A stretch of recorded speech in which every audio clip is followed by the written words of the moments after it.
Hey, Dad. Lord have mercy, baby girl. You scared me. Something's wrong with my car. Lord have mercy. Come on, let's go look at it. What mechanic be telling you? All kinds of stuff. All kinds of stuff. Lord have mercy. They trying to take advantage of my baby girl. They probably overcharge you. Go ahead and start it up. Go ahead, go ahead. Oh, okay. I know what it is. Yeah. I know.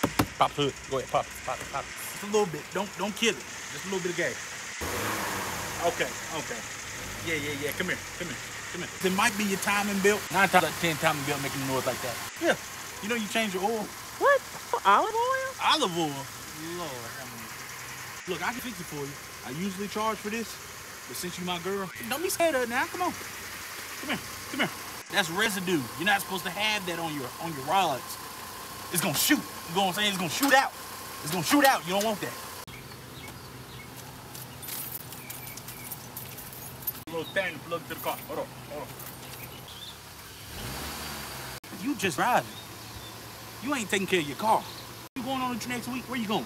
Going to Atlanta, Georgia. Going to Atlanta, Georgia. Yes. Now, if I wouldn't have caught this sooner, you would have been down there. You would have been stuck. You would have been stuck now, wouldn't you? Yes. Look, take that. All right. I love you. Come here. Don't be scared of it. It ain't gonna bite you. This is what you call a dipstick. It's sitting in there, so you wipe it off, wipe it clean. You put it back in there. Make sure you're on a level surface, because you don't want your oil teeter-tottering. See, oil changes, those are the life of the car. What you doing now? Just trying to check to see if your timing belt is messing up. Timing belt. Hold it right there. Daggone, why'd you move the flashlight? Sorry. Lord have mercy. Hold it right there. Hold it right there.